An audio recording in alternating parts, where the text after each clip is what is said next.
வறுமையின்மை, பட்டினி ஒழிப்பு, தரமான கல்வி, பாலின சமத்துவம், தூய்மையான குடிநீர், குறைந்த விலை வேலை வாய்ப்பு, பொருளாதார குறியீடு, தொழில் உட்கட்டமைப்பு, சம வாய்ப்புகள், அமைதி, மருத்துவம், மக்கள் நல்வாழ்வு, நுகர்வு, உற்பத்தின்னு எல்லா குறியீடுகளிலும் தமிழ்நாடு சிறந்து விளங்குதுன்னு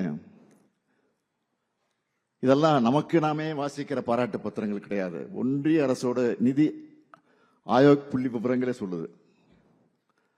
நாட்டுக்கே முன்மாதிரியா வழிகாட்டியாக இருக்கக்கூடிய கலைஞர் மகளிர் உரிமை திட்டம், விடியல் பயணம், புதுமை பெண், தமிழ் புதல்வன், காலை உணவு திட்டம்னு முற்போக்கான தொலைநோக்கான நாட்டுக்கே முன்னோடியான அத்தனை திட்டங்களையும் பல்வேறு நிதி நெருக்கடிகளுக்கு இடையில தான் செயல்படுத்திக்கிட்டு இருக்கோம். மத்திய அரசுன்னு சொல்லிக் கொள்ளக்கூடிய ஒன்றிய அரசோட நெருக்கடி இருந்தாலும் அந்த நெருக்கடிகளுக்கு மத்தியில அதை பத்தி கவலைப்படாம தமிழ்நாட்டு நலன்கள் மட்டுமே மனசுல வச்சுக்கிட்டு தமிழ்நாட்டு மக்கள் மேல நம்பிக்கை வச்சு இந்த திட்டங்களை நாங்கள் இன்றைக்கு செயல்படுத்தி கொண்டிருக்கிறோம்.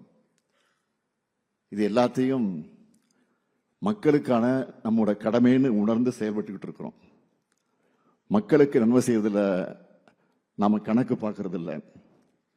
இந்த நேரத்தில் நான் அரசு அதிகாரிகளுக்கு சொல்லிக்கொள்ள விரும்புவது என்னவென்றால், இந்த முதல்வர் மருந்துகள் என்ன நோக்கத்துக்காக தொடங்கப்பட்டிருக்கோ அந்த நோக்கம் கொஞ்சம் கூட சிதையாம இன்னும் சிறப்பா செயல்படுத்துற அந்த உறுதியை நீங்க எடுத்துக்கணும். இப்ப திறக்கப்பட்டிருக்கக்கூடிய 1000 மருந்துகள் என்பது முதல் கட்டம் தான். அடுத்தடுத்த கட்டங்கள்ல இந்த எண்ணிக்கையை அதிகரிக்க போகிறோம். ஏழை எளிய மக்களுக்கு குறைந்த விலையில மருந்து கிடைக்கணும் என்ற நோக்கத்தோடு இந்த திட்டத்துக்கு இன்னொரு நோக்கமும் இருக்கு. டிஃபார்ம் படிச்ச இளைஞர்களை சொந்தமா தொழில் தொடங்குறதுக்கான அடித்தளம் அமைக்கிறது தான் அந்த நோக்கம்.